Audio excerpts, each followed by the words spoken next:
Hello बच्चों, कैसे हैं आप सभी। उम्मीद करती हूँ आप सभी बहुत अच्छे से होंगे। कक्षा की शुरुआत करते हैं। आज का पाठ है हमारा निबंध लेखन। निबंध का अर्थ है भली प्रकार से बंधा हुआ, यानी एक सूत्र में बंधी हुई रचना। यह अंग्रेजी शब्द ऐसे का हिंदी प्राय है। निबंध में शब्द सीमा बंधी हुई होती है, उसी में लेखक को अपनी बात प्रभावशाली ढंग से व्यक्त करनी होती है। निबंध लेखन में निरंतर अभ्यास द्वारा कुशलता प्राप्त की जा सकती है। अच्छे निबंध लिखने की आवश्यक व महत्वपूर्ण बातें इस प्रकार है। विषय ऐसा चुनना चाहिए जिसमें रुचि हो। विषय से संबंधित जानकारी भली भांति इकट्ठी कर लेनी चाहिए। उस जानकारी को उचित ढंग से क्रमबद्ध कर लेना चाहिए। निबंध में विचारों को कहीं भी दोहराया नहीं जाना चाहिए। अनावश्यक विस्तार से बचना चाहिए। निबंध की भाषा सरल, स्पष्ट व सटीक होनी चाहिए। विचारों का मौलिक होना भी अत्यंत आवश्यक है। विराम चिन्हों के उचित प्रयोग तथा वर्तनी की शुद्धता पर ध्यान देना चाहिए। प्रस्तुतिकरण की दृष्टि से निबंध निम्नलिखित प्रकार के होते हैं। वर्णनात्मक, यानी माघ मेले का वर्णन, यात्रा का वर्णन, किसी त्योहार का वर्णन, विविध आयोजन का वर्णन। विवरणात्मक, ताजमहल, हिमालय आदि। भाव प्रधान, मेरी माँ, मेरी प्रिय मित्र आदि। कल्पनात्मक, यदि मैं राष्ट्रपति बन जाऊं, यदि मैं शिक्षा मंत्री होता आदि। मेरे जीवन का लक्ष्य। रूपरेखा, प्रत्येक मनुष्य के जीवन का एक लक्ष्य होता है। मेरे जीवन का लक्ष्य है डॉक्टर बनना। डॉक्टर बनने का विचार कैसे आया? डॉक्टर बनने के लिए क्या करना पड़ेगा? डॉक्टर बनकर क्या करेंगे? प्रत्येक मनुष्य के जीवन का कोई न कोई लक्ष्य यानी अभिलाषा अवश्य होता है। उस लक्ष्य को प्राप्त करने का प्रयास वह अवश्य करता है। जो दृढ़ संकल्प लेकर लक्ष्य प्राप्ति के मार्ग पर चलते हैं, उन्हें लक्ष्य अवश्य प्राप्त होता है। इसी प्रकार प्रत्येक विद्यार्थी भी कुछ न कुछ बनने का स्वप्न अवश्य देखता है, जैसे अध्यापक, डॉक्टर, इंजीनियर, विमान चालक, वैज्ञानिक आदि।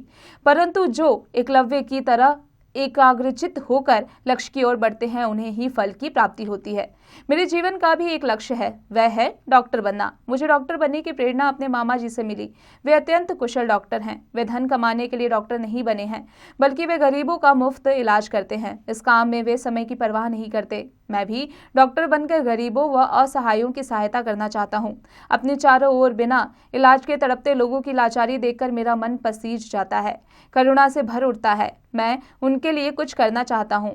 मैं यह जानता हूं कि डॉक्टर बनना कोई हंसी खेल नहीं है। इसके लिए मुझे कठिन परिश्रम कर अच्छे अंक प्राप्त करने होंगे। दिन रात एक करके मेडिकल की पढ़ाई पूरी करनी होगी, परंतु मैं यह सब करने के लिए तैयार हूं। मेरा यह परिश्रम यदि लोगों को जीवन दान दे सकता है तो मैं वह भी पूरी लगन से करूंगा। मैं डॉक्टर इसलिए नहीं बनना चाहता ताकि मैं दूसरे डॉक्टरों की तरह खूब धन कमा सकूं, बल्कि मैं डॉक्टर इसलिए बनना चाहता हूं ताकि वे लोग जो पैसों के अभाव में मौत के मुंह में चले जाते हैं, उन्हें बचा सकूं। मैं अमीरों से धन अवश्य लूंगा ताकि अपना जीवन यापन कर सकूं, परंतु गरीबों को मुफ्त चिकित्सा सेवा दूंगा। मुझे आशा है कि मैं अपनी इस इच्छा को अवश्य पूरा कर सकूंगा और एक जिम्मेदार नागरिक बनकर देश व देशवासियों के प्रति अपना कर्तव्य ईमानदारी से निभा पाऊंगा। ईश्वर मुझे मेरे लक्ष्य को प्राप्त करने में सहायता करे। जिए तो सदा दूसरों के लिए, यही अभिमान रहे। न्यौछावर कर दे सर्वस्व, सदा दूसरों का ध्यान रहे। दिन प्रतिदिन बढ़ता प्रदूषण। रूपरेखा, वैज्ञानिक युग में उत्पन्न हो रही समस्याएं, प्रदूषण का अर्थ, प्रदूषण के कारण, प्रदूषण के प्रकार, प्रदूषण के दुष्प्रभाव, समस्या का समाधान। आज का युग विज्ञान का युग है। विज्ञान ने जहां मनुष्य के लिए सुख सुविधाओं के साधन जुटाए और उसकी समस्याओं का समाधान किया, वहीं दूसरी ओर उसके आविष्कारों द्वारा ऐसी समस्याएं उत्पन्न हो गई कि उसके वही वरदान अभिशाप बन गए। आज प्रदूषण सबसे बड़ी समस्या है, जो दिन प्रतिदिन भयंकर रूप धारण करती चली जा रही है। प्रदूषण का अर्थ है दोष से युक्त। जैसा कि नाम से ही पता चलता है कि जिसमें विकार या दोष उत्पन्न हो जाए, वह प्रदूषित हो जाता है। आज विज्ञान के विभिन्न आविष्कारों के कारण ही हमारी संपूर्ण धरती का वातावरण प्रदूषित हो गया है। मानव अपने स्वार्थ की पूर्ति के लिए प्रकृति के सभी संसाधनों का दुरुपयोग किया।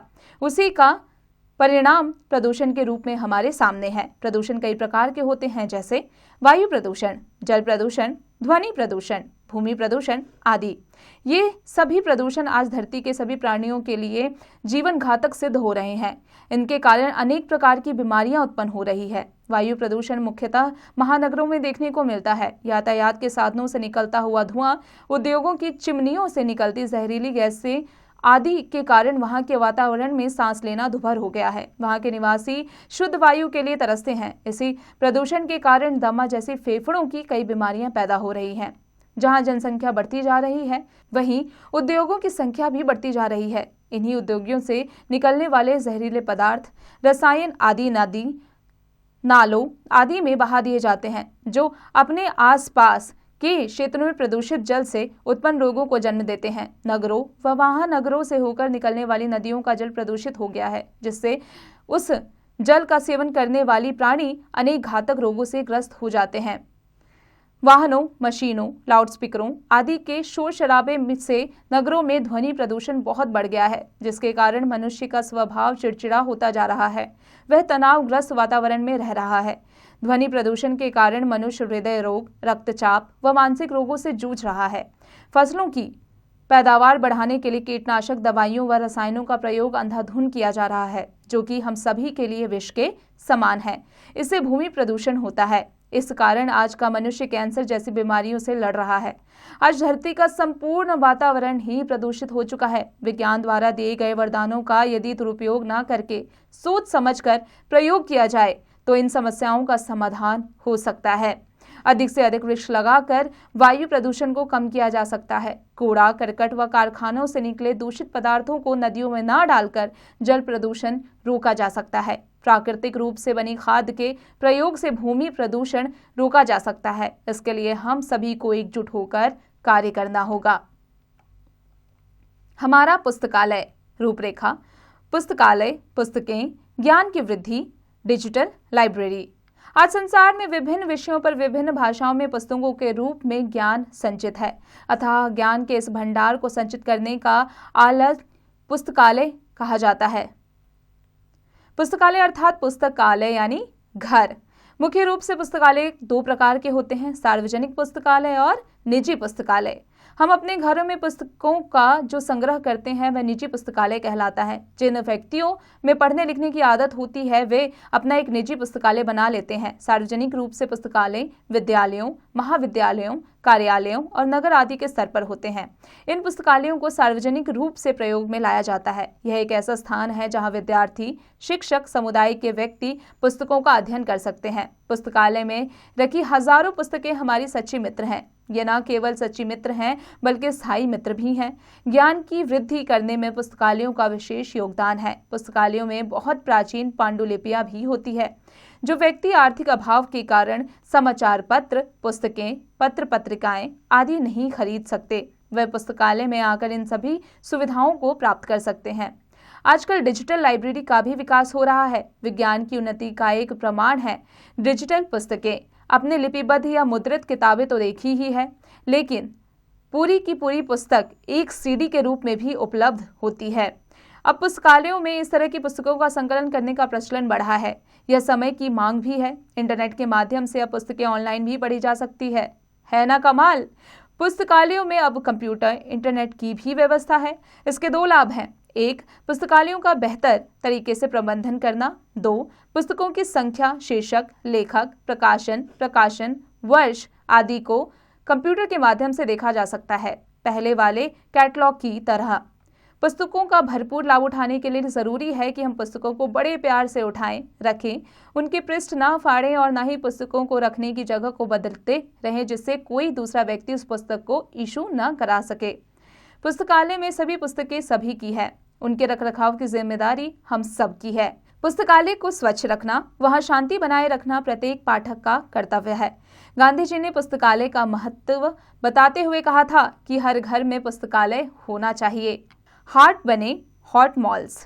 रूपरेखा। हाट से मॉल, मॉल्स में सामान की एक ही जगह, नकद की जगह कार्ड। जब से मनुष्य ने चीजों को खरीदना बेचना शुरू किया है और अपनी जरूरतों को दूसरों के सहयोग से पूरा किया है, तभी से अर्थव्यवस्था एक विशिष्ट क्षेत्र बनता चला गया। भारतीय संस्कृति में हाट की परंपरा बहुत पुरानी है, लेकिन वह अपने बदले हुए रूप में आज भी मौजूद है। हाट एक स्थानीय बाजार था जो सप्ताह के किसी विशेष दिन लगता था, जहां लोग अपना सामान बेचा करते थे और दूसरे लोग उस सामान को खरीदते थे। लेकिन अब समय के साथ साथ हाट की संस्कृति हॉट मॉल की संस्कृति में बदलती जा रही है। अब मॉल एक दिन के स्थान पर पूरे सप्ताह खुले रहते हैं। मॉल्स में एक ही छत के नीचे अलग अलग तरह का सामान मिल जाता है, जैसे कपड़े, जूते, पढ़ने लिखने का सामान, टीवी, फ्रिज, एयर कंडीशनर, सौंदर्य प्रसाधन, घर को सजाने की चीजें और भी बहुत कुछ। वैश्वीकरण के इस दौर में अब हाट संस्कृति, पटरियों पर अपना सामान बेचने वाले दुकानदार, सब्जी वाले, पंसारी, परचून वाले धीरे धीरे कम होते जा रहे हैं और साथ ही अप्रासंगिक होते जा रहे हैं। अब बड़े दुकानदार मॉल्स में अपनी दुकान खोलकर सामान की प्रदर्शनी करते हैं और सामान बेचते हैं। उन मॉल्स के भीतर ग्राहकों की संख्या कम और दर्शकों की संख्या अधिक होती है। धूप गर्मी से बचने, अपने दोस्तों के साथ बैठकर गप्पेबाजी का मजा करने के लिए आने वाले लोगों की संख्या बढ़ने लगी है। इन मॉल्स में बिकने वाला सामान इतना महंगा होता है कि निम्न वर्ग का व्यक्ति तो उन्हें खरीदने के बारे में सोच भी नहीं सकता। केवल उच्च वर्ग के अथवा आर्थिक रूप से संपन्न व्यक्ति ही यहाँ खरीदारी कर सकते हैं। मॉल्स में नगद की बजाय क्रेडिट कार्ड का प्रचलन बढ़ गया है। अब लोग ज्यादा नगद रखने का खतरा नहीं उठाते, बस एक कार्ड और कुछ नंबरों से चीजों की कीमत चुका दी जाती है। इससे व्यक्ति को यह बोध भी कम होने लगा है कि उतने ही पैर पसारने चाहिए जितनी लंबी चादर हो। हाट से मॉल्स का सफर तय करते करते हमारे मूल्य, आदर्श, परंपराएं, स्वस्थ रीति रिवाज पीछे छूटने लगे हैं। हमें इन्हें बचाना होगा। समय के साथ बदलना समय की मांग है, लेकिन हमें अपने मूल्य और सिद्धांत नहीं छोड़ने चाहिए, इनका सम्मान करना चाहिए। आदर्श विद्यार्थी रूपरेखा। आदर्श विद्यार्थी के गुण, विद्यार्थी का स्वभाव, विद्यार्थी की दिनचर्या। काक चेष्टा, बको ध्यानम, श्वान निद्रा, तथैव च। स्वकल्पहारी, गृह त्यागी, विद्यार्थी पंच लक्षणम। तात्पर्य यह है कि कौवे जैसी चेष्टा, बगुले जैसा ध्यान, कुत्ते सी निद्रा, संयमी, परिश्रमी, कम खाने वाला और घर से मोह नहीं रखने वाला विद्यार्थी ही विद्या का अध्ययन कर सकता है।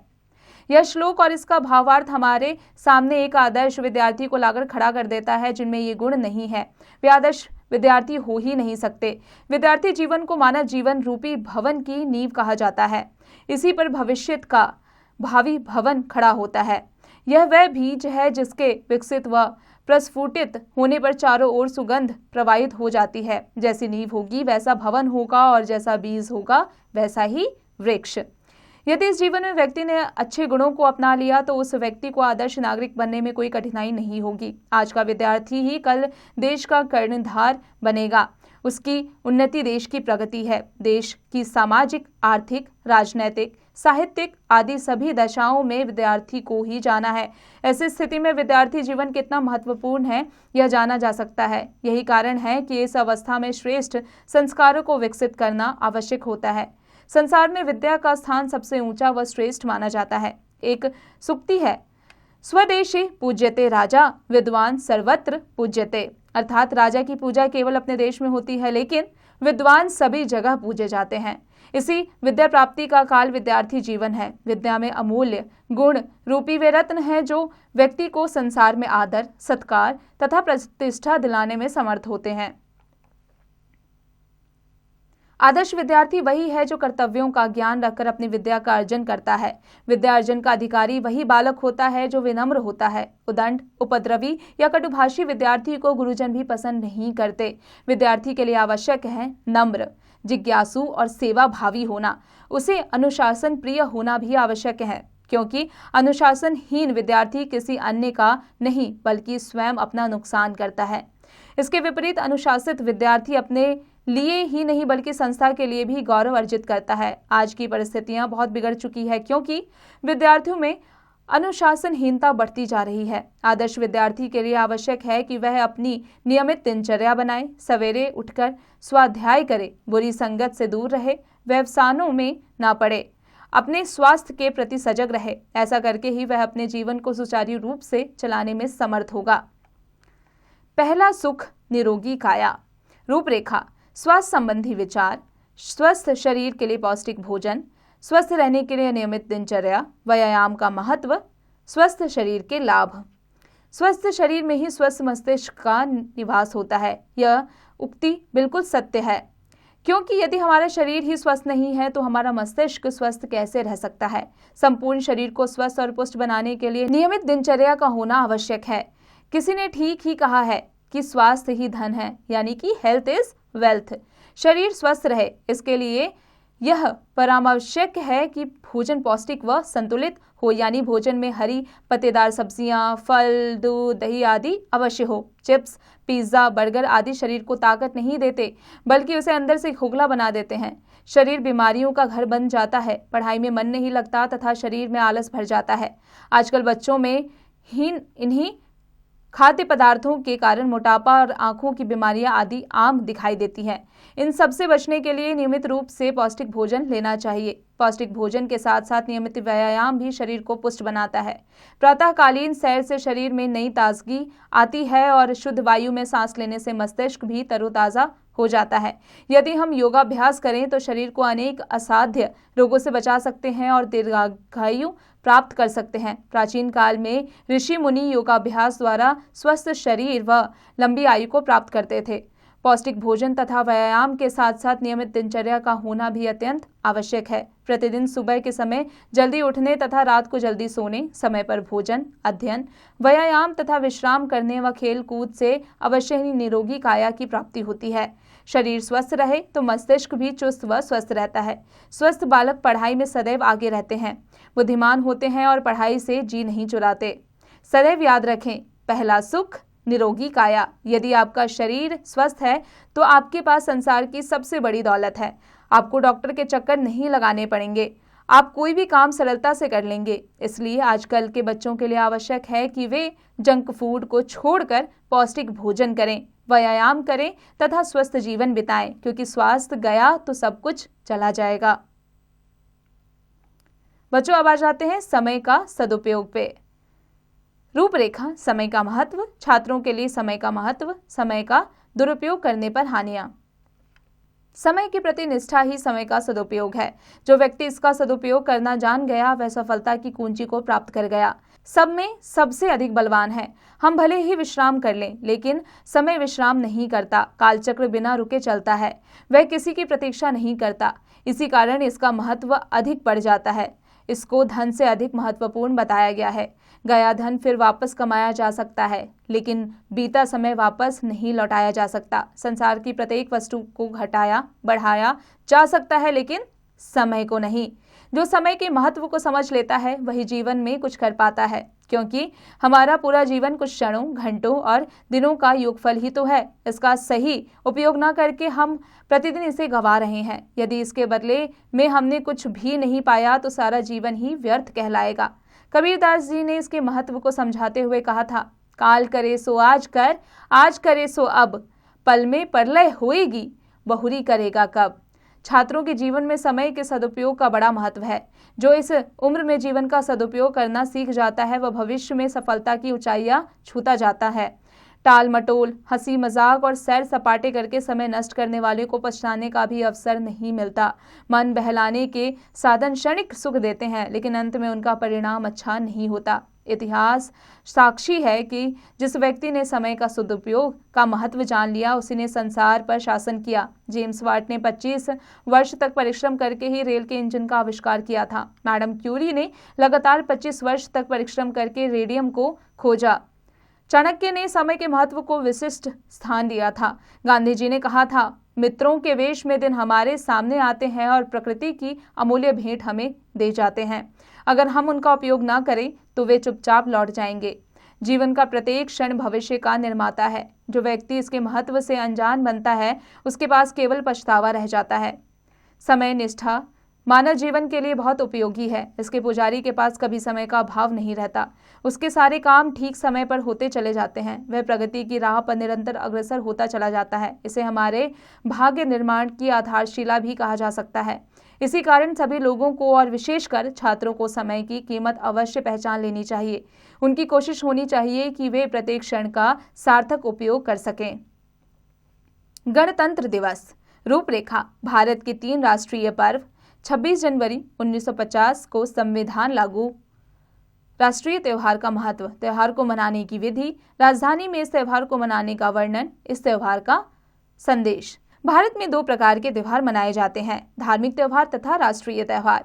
सभी धर्मों के अपने अपने त्यौहार होते हैं, परंतु राष्ट्रीय त्यौहार सारा देश मिलकर मनाता है। भारत में 3 राष्ट्रीय त्यौहार मनाए जाते हैं, स्वतंत्रता दिवस, गणतंत्र दिवस तथा गांधी जयंती। सभी त्योहारों का अपना अपना महत्व है। गणतंत्र दिवस अपना विशेष महत्व रखता है। 15 अगस्त 1947 को हमारे देश ने स्वतंत्रता प्राप्त की, परंतु हमें अधिकार नहीं दिए गए क्योंकि हमारा कोई संविधान नहीं था। 26 जनवरी 1950 को हमारा संविधान लागू किया गया, जिसमें भारत के नागरिकों को अधिकार व कर्तव्य प्रदान किए गए। डॉक्टर भीमराव अंबेडकर इस संविधान निर्माता कमेटी के अध्यक्ष थे। तब से हर वर्ष 26 जनवरी को गणतंत्र दिवस बड़ी धूमधाम व उत्साह से मनाया जाता है। 26 जनवरी का त्योहार लाया खुशियां संग अपार, हमें मिले कर्तव्य हमारे और मिले कुछ अधिकार। 26 जनवरी को संपूर्ण देश में यह पर्व मनाया जाता है। राजधानी दिल्ली में यह त्यौहार विशेष रूप से मनाया जाता है। प्रधानमंत्री अमर जवान ज्योति पर शहीदों को श्रद्धांजलि अर्पित करते हैं। इसके बाद राष्ट्रपति राजपथ पर राष्ट्रीय ध्वज फहराते हैं, साथ ही परेड की सलामी भी लेते हैं। इस दिवस पर अन्य किसी देश के राष्ट्रपति अथवा प्रधानमंत्री को मुख्य अतिथि के रूप में आमंत्रित किया जाता है। देश की सैन्य शक्ति का प्रदर्शन किया जाता है तथा विभिन्न राज्यों की झांकियां दिखाई जाती है। परेड में तीनों सेना, अर्धसैनिक बल, एनसीसी, पुलिस आदि के जवानों की टुकड़ियां राजपथ पर राष्ट्रपति को सलामी देते हुए लाल किले तक जाती है। विभिन्न विद्यालयों के छात्र छात्राएं रंगारंग नृत्य व गीत के कार्यक्रम का प्रदर्शन करते हैं। बहादुर बालक बालिकाओं को विशेष सवारी पर बैठाकर लाया जाता है। भूतपूर्व सैनिक भी परेड में भाग लेते हैं। अंत में वायुसेना के विमान अपने कर्तव्य दिखाते हैं। इस प्रकार यह समारोह संपन्न होता है। गणतंत्र दिवस का त्योहार 26 जनवरी से आरंभ होता है तथा 26 जनवरी को बीटिंग रिट्रीट के साथ समाप्त होता है। इन दिनों राष्ट्रपति भवन तथा सरकारी इमारतों पर रोशनी की जाती है। देश के विभिन्न प्रांतों से हजारों की संख्या में बालक बालिकाएं, स्त्री पुरुष आदि इस समारोह को देखने दिल्ली आते हैं। इस दिन राष्ट्रीय अवकाश होता है। गणतंत्र दिवस देशवासियों को अपने अधिकारों के साथ साथ कर्तव्यों की भी याद दिलाता है। यह त्यौहार राष्ट्र की एकता का प्रतीक है। हमें अपने देश की एकता और अखंडता को बनाए रखना चाहिए तथा अपने देश का सम्मान करना चाहिए। जिसको न निज गौरव तथा निज देश पर अभिमान है, वह नर नहीं पशु निरा है और मृतक समान है। जिसे अपने देश पर गौरव नहीं है, जिसे अपने देश पर अभिमान नहीं है, वो एक पशु के समान है। बच्चों, अब आ जाते हैं इसके अभ्यास पर। बच्चों, अब इसका अभ्यास कार्य आप स्वयं कीजिएगा।